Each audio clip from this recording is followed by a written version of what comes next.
नमस्कार न्यूज को आपन स्वागत। गत अप्रैल मास 27 तारिख दिन सोर अहमदिया मुस्लिम संप्रदायर एक तरबियतीय समावेश उद्यापित होता। उक्त कार्यक्रम सभापति रूपे मौलवी अब्दुल वकील नियाज साहेब मंचासीन होते। कार्यक्रम को कुरान पाठ और सुमधुर नजम गायबार आरंभ होता।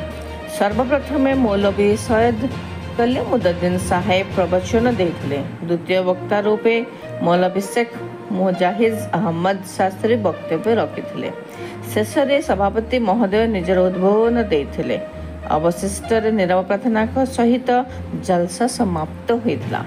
यह कार्यक्रम को मुख्य रूपे अब्दुल जुहूर खान साहेब सदर जमान अहमदिया सोर परिचालित करथिले। सोरे अवस्थित अहमदिया मुस्लिम संप्रदायर सदस्य व्यतीत यह कार्यक्रम भद्रक बालेश्वर इत्यादि स्थान जमातर सदस्यगण जोग देथिले।